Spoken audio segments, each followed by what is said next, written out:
Why can't we work as one to change the way we live today? Why can't we work as a team to make a way to brighter days? Brighter days, brighter days, brighter days. Brighter days. Too many people suffering, crying, reaching for your help. Open your eyes and change the way we deal with war in the world today. The heart of Africa is crying. Congo needs your help today. Stop looting minerals from our country, rich in diamonds, gold, and more. Diamonds, gold, and more.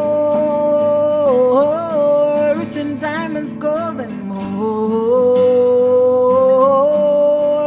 Diamonds, gold, and more.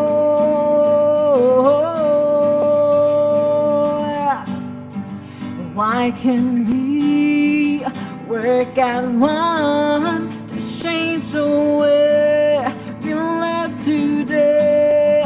Why can't we work as a team to make a way to brighter days? Brighter days, brighter days, brighter days, brighter days. Did you know that Congo has the potential to be the most powerful country in this world? Yet we allow our Western countries to steal our minerals and joy. Our minerals and joy. Our minerals and joy. Our minerals and joy. Our minerals and joy. Hypocrisy is not gonna change. The crisis in Congo, atrocity is not gonna change. The crisis in Congo, in Congo, in Congo, in Congo, in Congo, in Congo. God, hear our prayers. God, hear our cry. We need divine intervention today. God, hear their cry. God, hear their prayers. They need divine intervention today. Today. Today.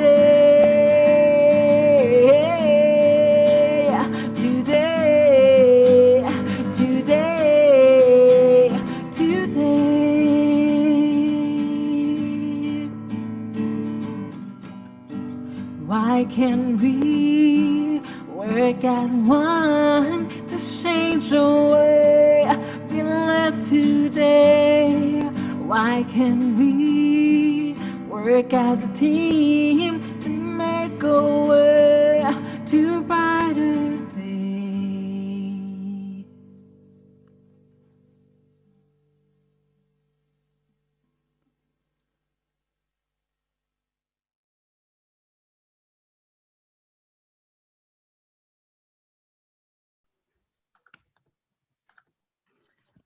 Welcome to today's webinar with H2O Congo on the illegal exploitation of Congo's resources.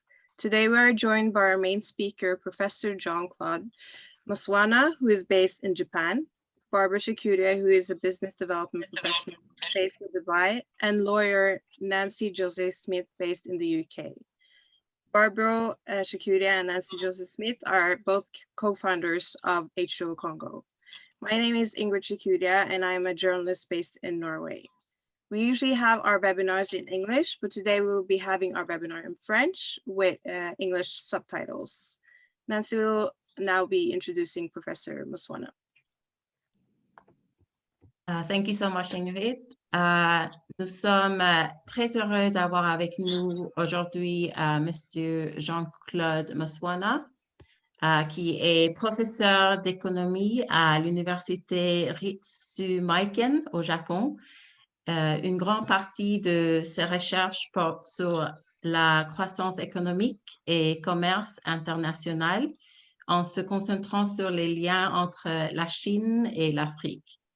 Entre autres, en tant qu'économiste, il est actuellement président élu de l'Association africaine des finances et de l'économie et président de Economic Circle, RDC.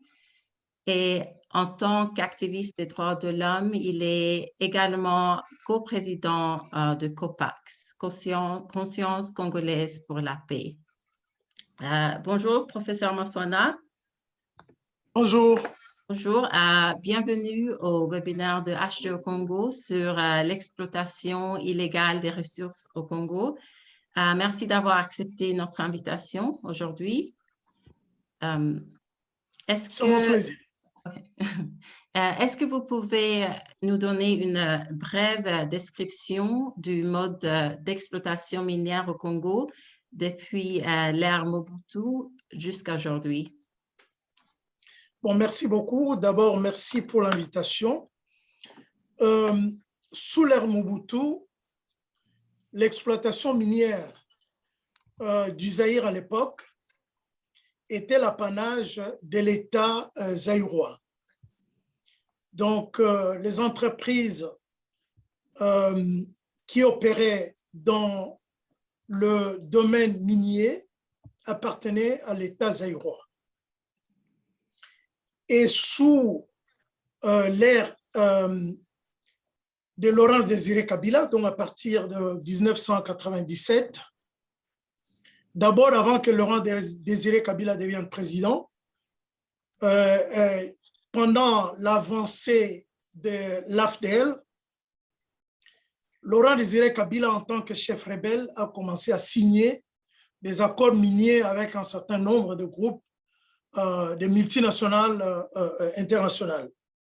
Et petit à petit, l'exploitation des ressources minières congolaises est passée d'un contrôle public vers un contrôle privé et surtout vers des partenariats entre des privés congolais avec soit des privés étrangers ou avec les États étrangers. Donc, on est allé vers une exploitation qui était sous contrôle pendant la période de Mobutu, vers une exploitation du type complètement illégal qui impliquait tantôt l'État congolais ou avant même l'État congolais, tantôt des rebelles congolais avec des multinationales ou des rebelles congolais avec des États étrangers, notamment des voisins, des États voisins et d'autres pays africains qui ne sont pas voisins à la RDC, tels que les Zimbabwe, on pourra en revenir, et entre des rebelles congolais et des particuliers étrangers.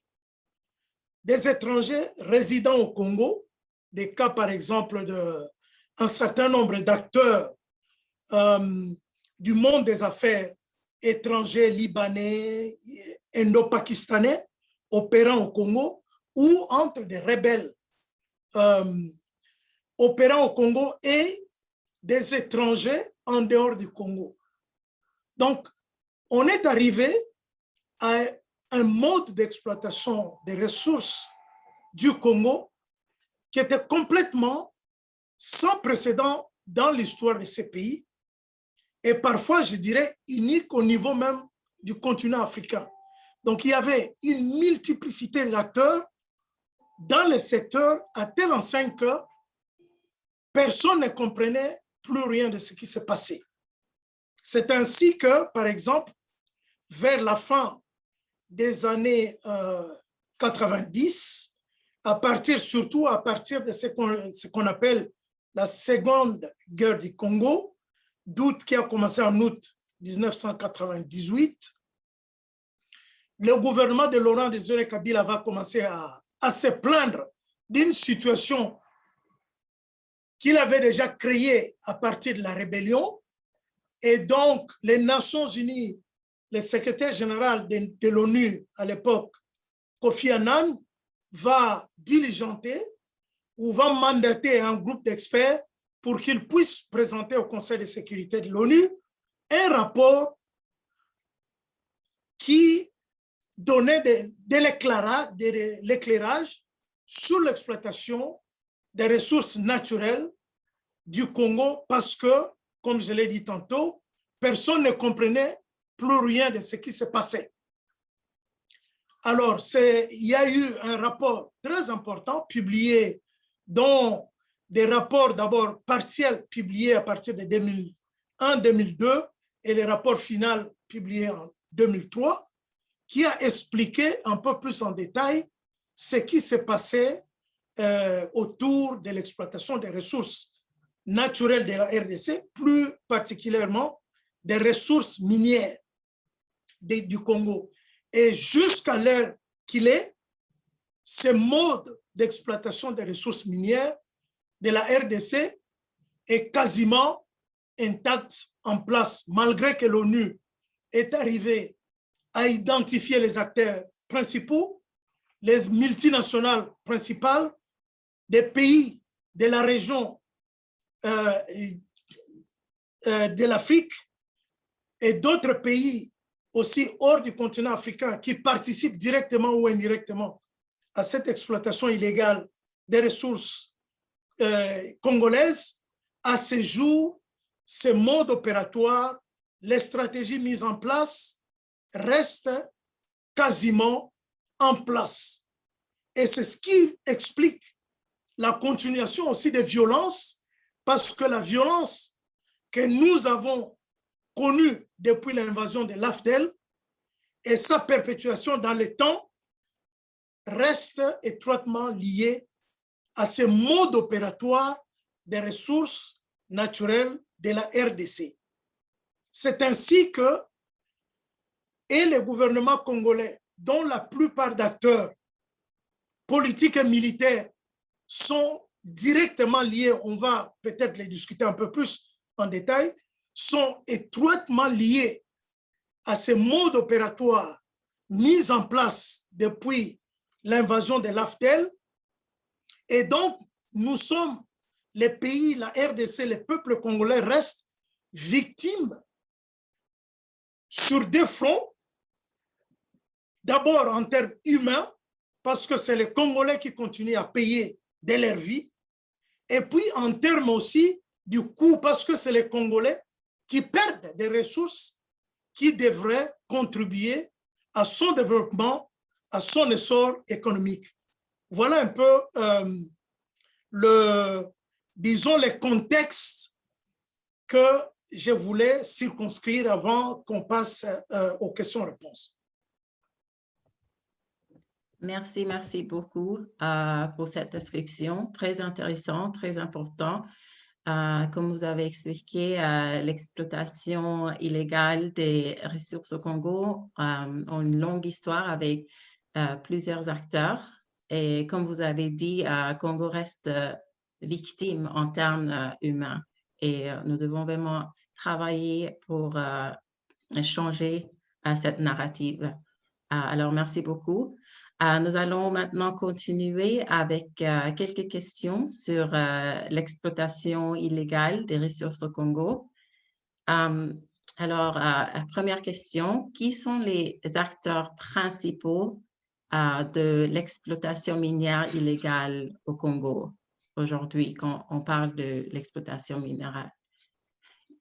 Alors là, rapidement pour répondre à cette question, je vais juste me baser sur les éléments du rapport dont j'ai fait allusion tout à l'heure, parce que ces rapports-là restent, en tout cas, l'équivalent du rapport mapping en matière de la cartographie de ce qui se passe. Les rapports mapping des Nations Unies a fait une cartographie en matière de crimes commis en RDC, mais un autre rapport des experts de l'ONU a fait aussi adresser une cartographie de ce qu'on qualifie de crimes économiques liés à l'exploitation des ressources naturelles et plus spécialement des ressources minières de la RDC.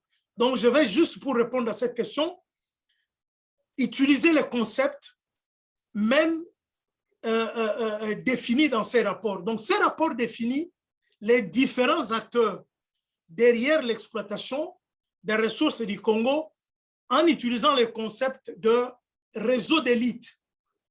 Comme on le voit, donc j'ai pris un peu la version parce que l'original de ces rapports est en anglais et donc ils utilisent le concept de Elite Network. Donc, ce réseau d'élite est composé, d'après ces rapports, d'abord des forces armées, disons des autorités du Congo elles-mêmes. Et puis, vous avez le gouvernement du Rwanda, du Zimbabwe, l'Ouganda et certains puissants individus ougandais. Et puis, vous avez aussi beaucoup d'acteurs qui sont des multinationales, ainsi que des banques qui sont en Chine, à Hong Kong, en Malaisie, à Singapour, en Suisse, Belgique, en France, en Angleterre, au Canada, aux États-Unis. Ce sont des pays qui sont mentionnés et je vais montrer la liste qui est en annexe de ces rapports un peu plus tard. Et donc, dans ces rapports, les experts de l'ONU identifient à la fois les stratégies mises en place par les différents acteurs. Donc, les acteurs, par exemple, militaires congolais, vous allez voir, par exemple, en page 5 et 6 du rapport, les experts expliquent, par exemple, les différentes stratégies mises en place par les armées des pays voisins, Ouganda, Rwanda, parce que ce rapport a été confectionné au début des années 2000, donc c'est après les accords de Sun City, et les rapports déjà expliquent les stratégies mises en place par l'Ouganda, le Rwanda, le Zimbabwe, pour qu'ils puissent continuer l'exploitation des ressources minières de la RDC après le retrait officiel de leurs troupes. Et les rapports l'expliquent, par exemple, en disant que le panel des experts a appris certaines des tactiques mises en place par l'armée rwandaise pour essayer de continuer sa présence, mais de manière déguisée. Et donc, des sources crédibles ont rapporté, par exemple, une initiative du chef d'état-major de l'armée congolaise de l'époque, disons de l'armée des RCD, donc la rébellion sous influence du Rwanda. Donc, à l'époque, c'était le major Sylvain Bouki à l'époque, devenu général par la suite. Donc, il a réorganisé les RCD Goma, donc les troupes, dans le sens de s'accommoder, de donner un peu plus d'importance aux officiers de l'armée rwandaise. Donc, les Rwandans, des RPA, c'est l'armée rwandaise. Donc, il fait en sorte que les éléments pro-rwandais de la rébellion puissent se retrouver à des portes clés pour que, quand le mixage va se faire avec les FARDC, ces officiers-là puissent continuer à gérer les mines qui sont sous influence des RDC de manière à ce que le Rwanda puisse toujours continuer à avoir le contrôle de ces zones minières. Donc ça, c'est la situation qui perdure jusqu'à maintenant. Une des raisons qui fait que chaque fois qu'on veut déplacer certains officiers qui gèrent un peu des territoires, des régions militaires à l'Est, il y a toujours résistance. C'est pour des raisons purement économiques. Donc, il y a eu des recrutements, par exemple, même des Rwandais Hutus dans ces rébellions-là et qui ont été par la suite intégrés dans l'armée congolaise et on les a présentés comme des Congolais Hutus au sein de l'armée. C'était des stratégies déjà identifiées et rapportées au niveau du Conseil de sécurité des Nations Unies. Et tous ces officiers-là, ils sont encore, jusqu'à ce jour, lorsqu'à l'heure où nous parlons, ils sont encore responsables des différentes opérations des FARDC à l'est du Congo. Et nous avons, par exemple, d'autres illustrations qu'on peut retrouver dans le même rapport à page 6, toujours qui explique, par exemple, qu'au même moment que l'armée rwandaise retirait les troupes officiellement et qu'il y avait les médias qui couvraient ces retraits de troupes, mais en dehors, derrière tout ça, okay, il y avait beaucoup d'infiltrations, okay, des Congolais qu'on représentait comme des Congolais Tutsis refusés au Rwanda, qu'on ramenait dans différents camps au Nord Kivu, et ces gens, on les ramenait au Congo pour qu'ils puissent servir aussi dans l'exploitation ou dans les différents trafics, dans les réseaux, des différents trafics d'exploitation des ressources minières congolaises. Et il y a de plus en plus, donc dans ces rapports, il y a beaucoup de tactiques qui sont décrites par les enquêteurs. Et jusqu'aujourd'hui, quand vous observez, vous voyez tout simplement que l'exploitation continue et les réseaux identifiés, expliqués ici, les réseaux commerciaux, et les types d'activités, par exemple, les modes d'exploitation de ces ressources, les stratégies utilisées pour la diversion, par exemple, des taxes et d'autres revenus pour que l'État ne puisse pas tirer profit de ces ressources-là. Toutes ces stratégies-là restent encore valables aujourd'hui. Vous allez observer, par exemple, que tout ce qui est comme régie financière, que ce soit douane, que ce soit différents régimes financiers de postes frontaliers, vous allez voir que les gens qui sont placés là, soit ils sont issus de l'ancienne rébellion, ou ils ont des liens de famille ou des liens de mariage, quelque part avec des réseaux qui sont liés, qui ont leurs sources dans un pays voisin, essentiellement pour beaucoup de cas qu'on connaît, liés au Rwanda. Et toutes ces tactiques-là sont déjà décrites par ce groupe d'experts.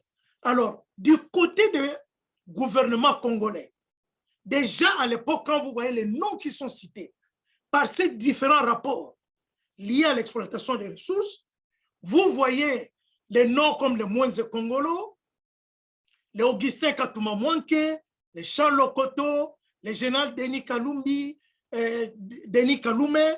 Vous voyez tous les noms des acteurs qui étaient très importants, qui ont joué des rôles importants dans les négociations des contrats, dans la gestion de l'armée, dans la gestion des services de sécurité, ainsi que dans les secteurs miniers, les secteurs du bois, les secteurs de l'environnement, les secteurs de la justice.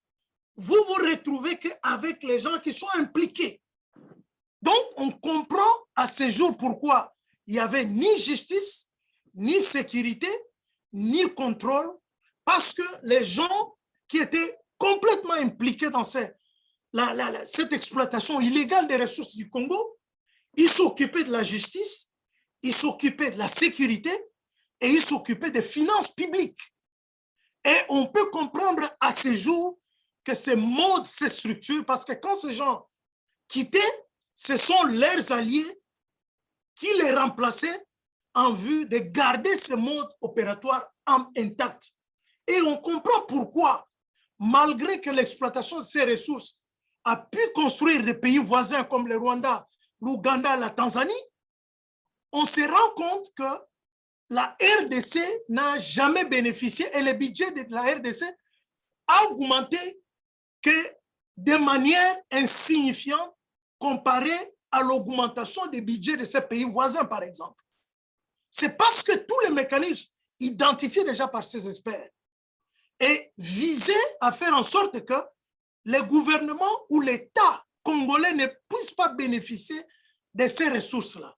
Et les maigres ressources qui entraient dans les caisses de l'État, c'est justement les quelques acteurs politiques qui n'étaient pas connectés à ces réseaux, à cette exploitation, qui se servaient des maigres ressources qui entraient dans l'État. Et du coup, la population n'avait plus rien, il n'y avait plus rien pour développer le Congo.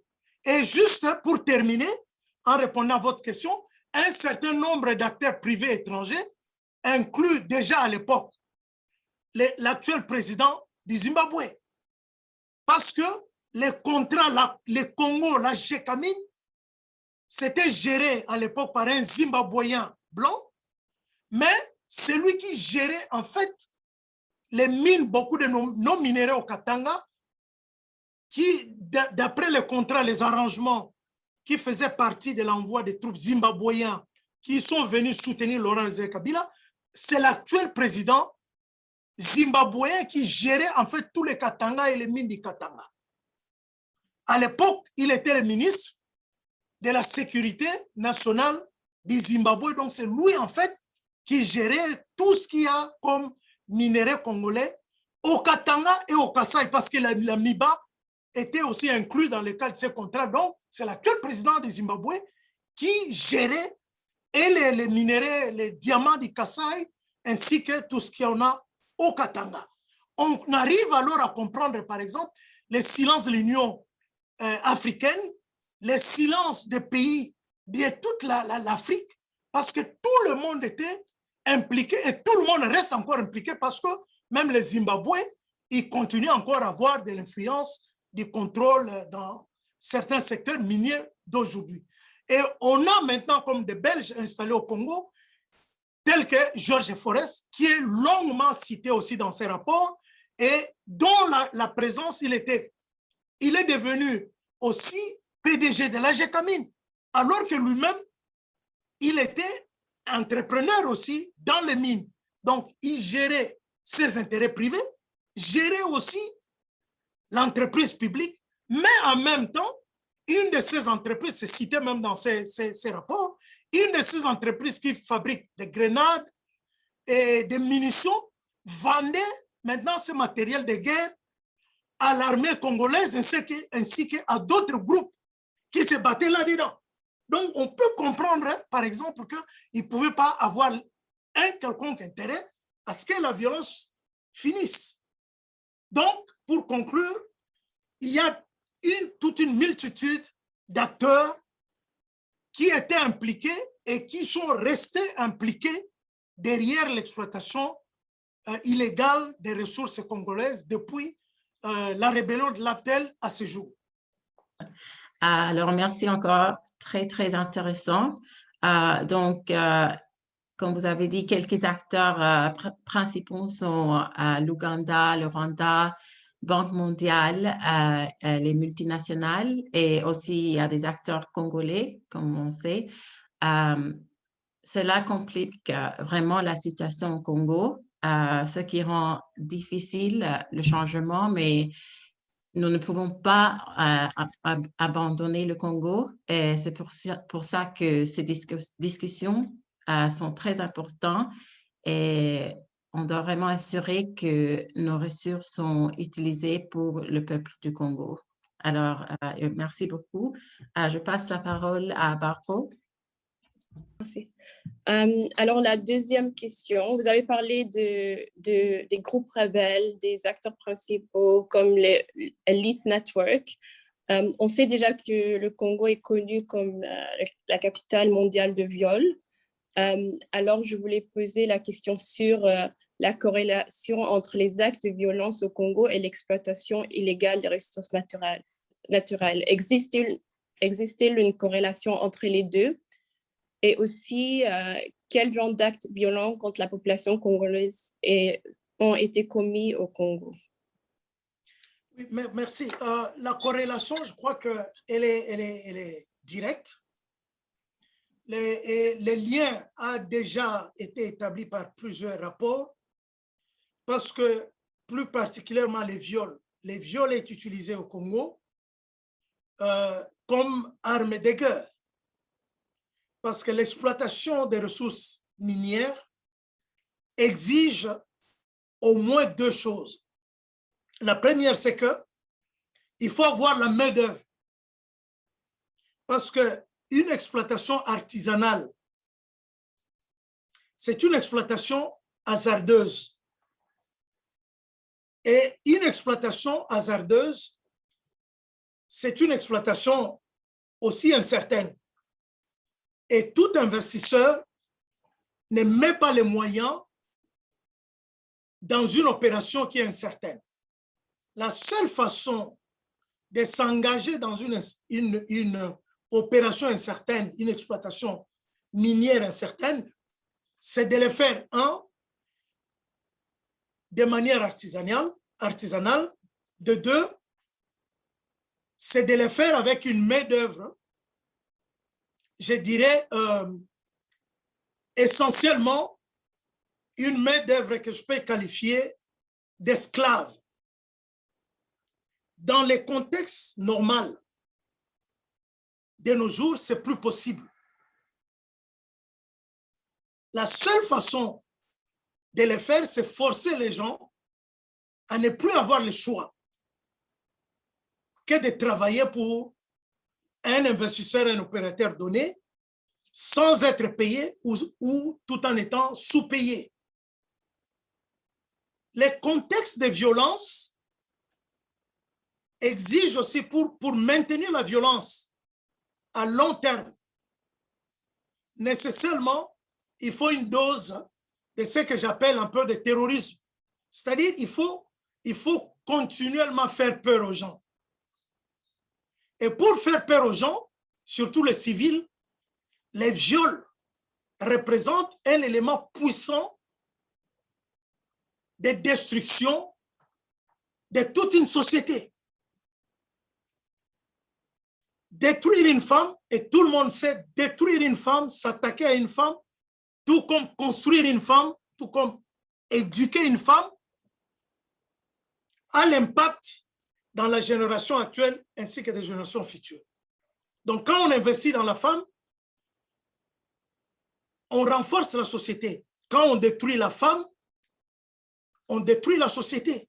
Vous détruisez des familles, vous créez des liens dans la filiation, vous détruisez les familles parce que vous faites fuir les familles, vous faites fuir les femmes, et puis vous arrêtez les jeunes garçons qui vont être employés dans les groupes armés et dans des mines. Et c'est ce qui se passe. C'est un comportement rationnel. Léopoldé a opéré exactement la même manière en suivant la même rationalité. Il pouvait payer les Congolais qui exploitaient le caoutchouc, mais ça allait augmenter le coût de production et réduire ses bénéfices. Et donc, il a utilisé la violence. C'est la même logique que nous observons actuellement. Ce n'est pas différent, c'est la même rationalité économique. Et l'autre détail que je vais ajouter, c'est que quand vous observez, par exemple, dans ces provinces où il y a la violence, là où il y a l'exploitation illégale des mines, vous allez vous rendre compte aussi qu'il y a la famine. Ces populations-là n'ont même pas le temps de faire les champs, ne fût-ce que pour se nourrir. Quand vous voyez différents rapports aujourd'hui, la famine est maintenant, il y a beaucoup de rapports des fonds alimentaires mondiaux, les FAO, qui rapportent des famines essentiellement dans 3 grandes provinces du Congo. Les rapports font état du Kivu, d'une partie du Katanga, d'une partie du Kasaï. Ce sont toujours des provinces riches en ressources minières. Merci beaucoup, professeur. Je pense que vous avez nommé des noms très importants, comme vous avez dit, terrorisme, l'esclavage, et je pense que ça décrit vraiment ce qui se passe au Congo aujourd'hui.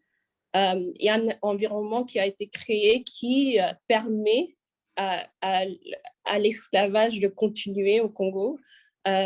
Les gens travaillent dans les environnements, les conditions des esclavages.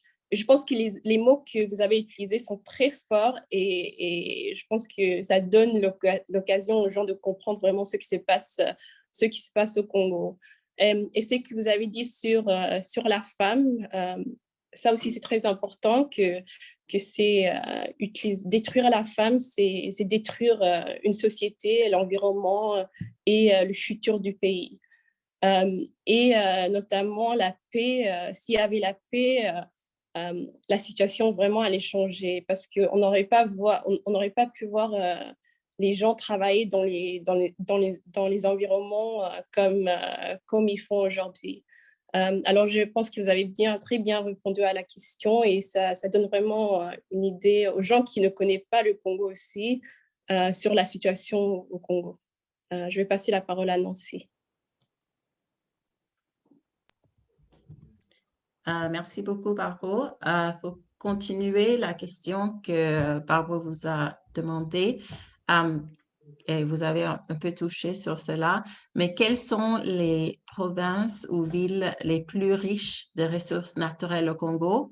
Et a-t-on par conséquent constaté une augmentation de la violence dans celle-ci? Oui, je crois que j'ai indirectement répondu. Oui. Les provinces les plus riches sont les provinces minières. Aujourd'hui, probablement, je citerai les grands Kivu et les provinces, disons, les Kasaï, les grands Kasaï. Je cite ces deux-là plus que les Katanga pour une bonne et simple raison que quand vous observez très bien, les Katanga étaient la province la plus riche jusqu'au milieu des années 90 sous Mobutu. On sait que c'est la Gécamine, c'est les Katanga qui contribuaient à une grande part du revenu du budget de l'État zaïrois. Parce qu'à l'époque, ce sont ce qu'on qualifie de minéraux lourds qui représentaient, disons, la portion la plus importante des exportations du Zaïre. Donc le cuivre, le cobalt, le zinc, ainsi de suite, des minéraux qui se trouvent essentiellement au Katanga. Actuellement, avec l'exception du cobalt qui est encore dont la demande est projetée de continuer d'augmenter dans l'avenir et dont le coût reste aussi élevé récemment, ce sont des minéraux dits stratégiques, tels que le coltan, l'or a toujours été stratégique, les diamants également. Et tous ces minéraux-là, contrairement par exemple au cuivre ou au cobalt, les coltans, les diamants et l'or sont des minéraux qu'on qualifie de légers. Donc, on peut les exploiter sans de gros investissements, sans de gros machines. Contrairement au pétrole, au cuivre, les diamants, les coltans, on peut vraiment les exploiter avec des petites mains, par les enfants. On peut les exploiter par des femmes, par des enfants facilement. Et puis, on peut les transporter aussi facilement. Une quantité qui a de la valeur peut être transportée dans un sac, dans une petite valise, ce qui n'est pas le cas pour tout ce qui est lourd comme le cuivre, par exemple, ou d'autres minéraux du genre. Alors, aujourd'hui, les provinces qui détiennent un peu des réserves importantes de ce type de minéraux se trouvent être essentiellement les Kivu, les Nord Kivu et une partie du Kasaï. Et on observe bien que les violences dans les 20 dernières années se passent dans ce coin-là, La famine, comme je venais de le dire tantôt, se passe dans ce coin-là. Et c'est aussi dans ces provinces-là que vous observez aussi que certains étrangers arrivent à être tués. Vous avez l'ambassadeur italien récemment au Kivu. Vous avez les experts de l'ONU tués au Kasaï en connexion avec les massacres comme Wanassa, ainsi de suite. Donc, tout ça, il y a des raisons. Les experts de l'ONU vont enquêter un peu partout.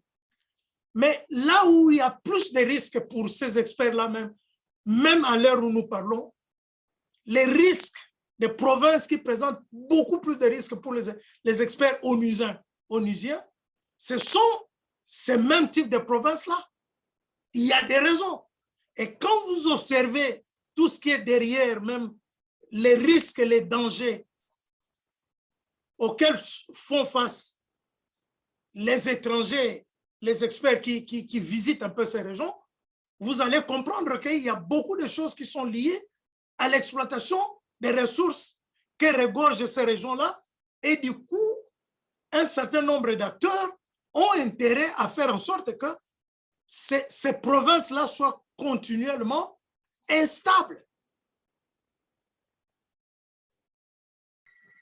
Merci beaucoup.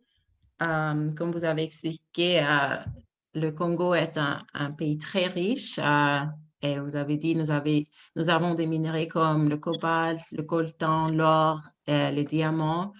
Et comme j'ai déjà dit, nous devons vraiment assurer que nos minéraux sont utilisés pour la population au Congo.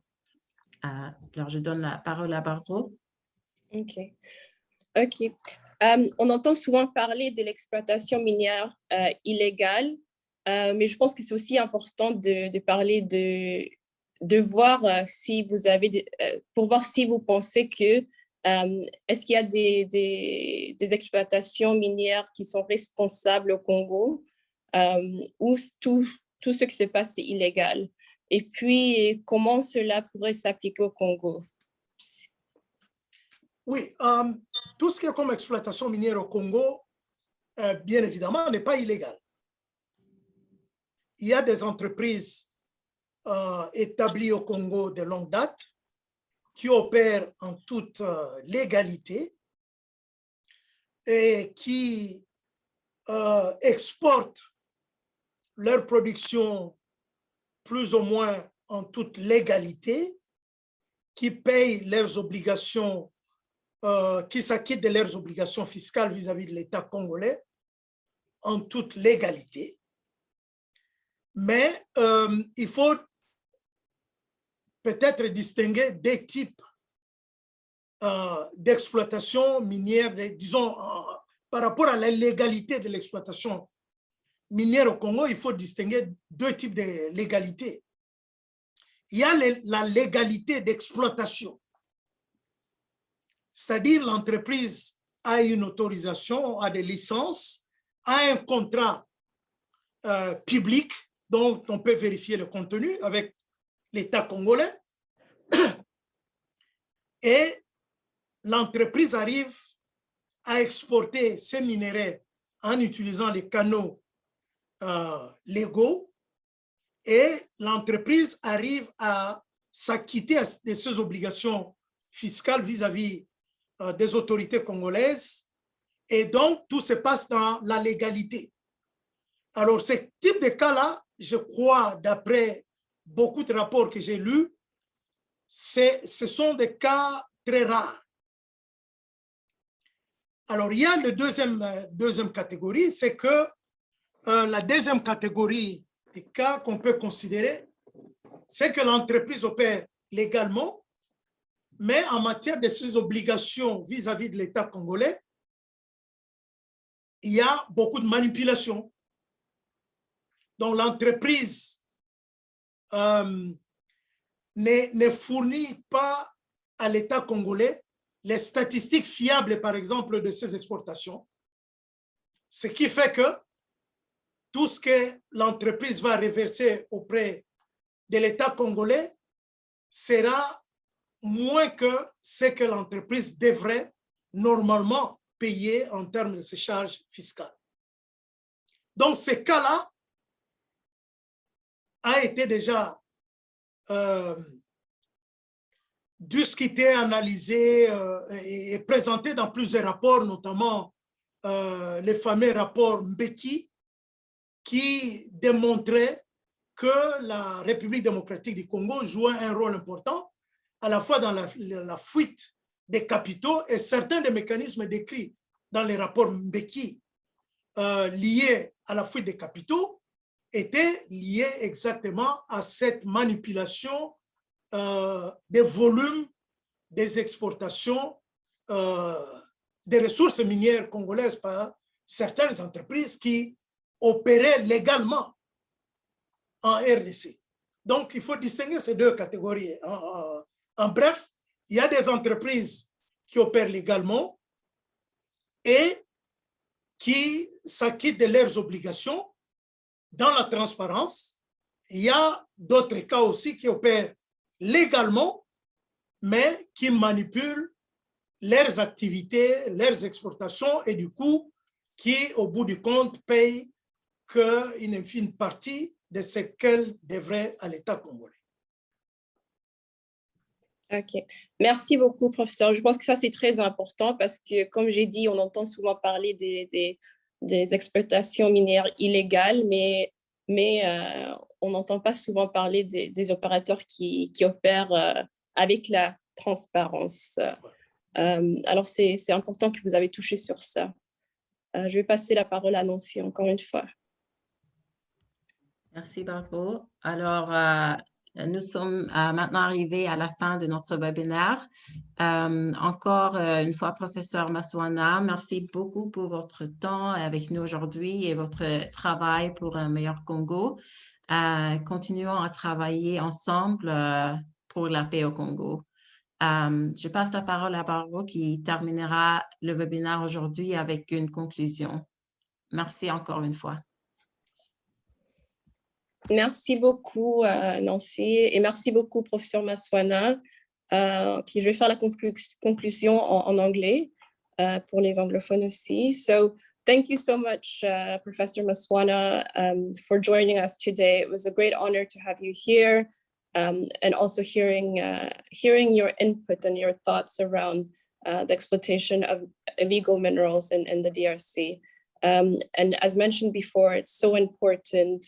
And it really plays a role on what is happening today. And I think how you started the talk today about the history of Congo from with Mobutu, with Kabila the father, and so forth is very important because we will not know where we're going without knowing our history first. I think it's important what you touched upon in terms of the key actors that are playing a role in the situation in the Congo today. I think when we are in the diaspora and also non-Congolese people tend to think that what's happening in the Congo does not touch them. But as you mentioned, the key actors that are involved in the situation in the Congo and the key minerals that we have in the Congo, everybody has a phone, everybody has electronic goods. So it's important to know that everything that happens in Congo touches everyone. So everyone should care. And also bringing into the discussion the various reports, I just encourage everyone to just read about the report. There are names cited, there are key events that has taken place in these reports that are key as well. Yeah, I just want to thank everyone for joining us today.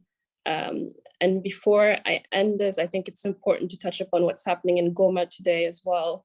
With the volcanic eruption, media is not covering what is happening, currently happening today, where people are being told to evacuate from Goma, not knowing where to go, not knowing what to eat, and no media coverage of this. So I think it's important to touch upon this. I don't know if Professor Maswana, if you have any words that you want to share with our listeners about what is happening in Goma, because if the media is not covering it, we need to cover it. The only thing I can say is calling everyone to check, especially the social media, and then pay attention to what is happening in the Congo. Most of the Congolese diaspora networks have been very active in fundraising. And I will just invite everyone to try to contribute as much as they can, not only to Congolese, but anyone, because we share the same humanity. What is happening in the Congo could happen somewhere else. It could be a different natural disaster. And we need to start learning and behaving as being part of the same global village. And this starts by expressing our solidarity whenever there is natural disasters happening somewhere, where there are some people crying, showing tears, we need to be at their side. And this time the Congolese are being affected in Goma. This volcano is adding an additional suffering to what we have been discussing so today. And then this is something to do with nature. This can happen somewhere else. We call on everyone, Congolese or non-Congolese, to contribute €1, £1, $1 will save life, will help children, and let's watch around us, check the social media. There are a lot of fundraising initiatives. We beg you to show that you are human, you share our suffering in Goma, and that you are with us as part of the global village. Please share that feeling, that love with a concrete gesture. Open your wallet, do something. Thank you. Just one question. Sorry, just one question, because many people have contacted us to ask where to donate. Do you have any specific organization that you could guide people to? I know you said check social media, but then any specific initiative that you think that people can donate to? Okay, I shared the link early with Nancy of one of the initiatives put in place by COPAX, Lucha, and some other local organizations in Goma. And probably the link can be added to this Zoom, and the people should be able to use it to donate. Okay, we will do that then. Thank you so much. And I think it was important to touch upon, we could not end this conversation without touching upon something that's currently happening in Congo today, and how it's completely linked to what we discussed today as well. So thank you so much, Professor Mswana, for joining us. As mentioned, it was a great honor to have you, and I learned so much today, and I'm sure my colleagues and people listening will learn a lot as well. So thank you so much. And we always, please know that this platform is always open for you. Thank you. Thank you. I met my Congolese family about 12 years ago in Toronto, and Nancy, Patrick, and Ingrid, and even Kambale at a really special organization that was done for Congo. And at that conference, they read a letter from a Congolese girl who witnessed her whole family being massacred in front of her eyes. And this was a letter that she wrote to a UN peacekeeper. And this letter basically inspired me. I wrote this song. And this is an inspiration to basically raise awareness around the world. And this is the letter from Congo to the world. The song is called Dear Congo.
you.